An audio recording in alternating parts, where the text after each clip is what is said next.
اور میں نے بڑے لوگ دیکھے جو علم میں بڑے ہیں, گاڑی میں بڑے ہیں, گھر میں بڑے ہیں, مال میں بڑے ہیں, 5 چیزیں نہیں ہیں, ان کی رسپیکٹ میں نے نہیں دیکھی.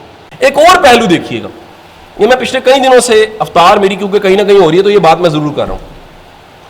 اللہ کے رسول صلی اللہ علیہ وآلہ وسلم کی زندگی میں جو سب سے ایک کہہ لیجئے سٹریس کا ٹائم, وہ وقت ہے جس میں ہجرت کرنی پڑی.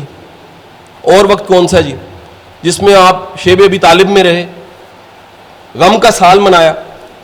ایک اور وقت ہے جس میں آپ کی سٹریس کا لیول یہ تھا کہ آپ گھر پہ آتے ہیں اور اپنی زوجہ ماجدہ کو, جو امت کی ماں ہے, ہماری ماں ہے, حضرت خدیجہ کو کہتے ہیں کہ چادر اوڑھ دو, مجھے خدشہ ہے کہ میری جان چلی جائے گی.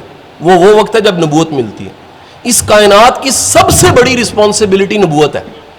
اور اس کے بعد کے جو 5 جملے امت کی ماں کہتی ہیں وہ ہم سب کے لیے سبق ہے. امت کی ماں کہتی ہیں اللہ آپ کو رسوا نہیں کرے گا, اور ایسے نہیں کہتی, مکمل کیا ہے, ہر سیرت کی کتاب میں لکھا ہے مکمل یہ, اللہ کی قسم اللہ آپ کو رسوا نہیں کرے گا. قسم کھا کے امت کی ماں کہہ رہی, کیونکہ آپ غریبوں کا ساتھ دیتے ہیں, کیونکہ آپ مسکینوں کے ساتھ کھڑے ہو جاتے ہیں, بوجھ والے کا بوجھ کم کر دیتے ہیں, مہمان کی مہمان نوازی کرتے ہیں, اور آخری بات حق کے کاموں میں ساتھ دیتے ہیں.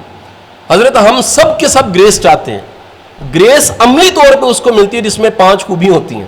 آپ اپنی زندگیوں میں مڑ کے دیکھ لیجئے گا اور آئندہ بھی دیکھیے گا, آپ کو ہر وہ شخص گریس والا ملے گا جس میں 5 چیزیں. اور میں نے بڑے لوگ دیکھے جو علم میں بڑے ہیں, گاڑی میں بڑے ہیں, گھر میں بڑے ہیں, مال میں بڑے ہیں, 5 چیزیں نہیں ہیں, ان کی رسپیکٹ میں نے نہیں دیکھی. اللہ دلوں پہ وہ محبت نازل ہی نہیں کرتا ان کی. کیوں نہیں کرتا؟ انسانوں سے نفرت کرنے والا اور اللہ سے محبت کا دعویٰ کرنے والا سوالیہ نشان ہے.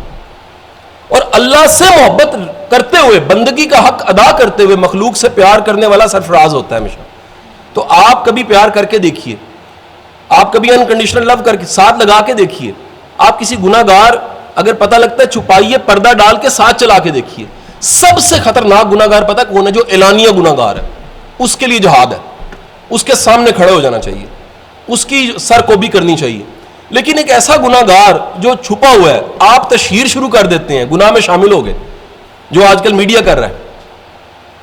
میڈیا کیا کر رہا ہے؟ میڈیا اس گناہ کو, اس برائی کو جس کو شاید چھپا کے اصلاح میں ٹھیک کر دینا چاہیے تھا, وہ ریٹنگ ہائی کرنے کے لیے کوئی دیکھے نہ دیکھے, ایک مخصوص کریکٹر ہے وہ دیکھتا ہے. ٹھیک ہے جی, تو آپ اس میں اپنا رول ڈیفائن کر لیجئے کس دائرے میں آپ کھڑے ہیں. دعا کے دائرے میں, عمل کے دائرے میں. عمل کے دائرے میں فوراً کام کیجیے. اگر دعا کے دائرے میں دعا کیجیے, پورا اجر ملے گا.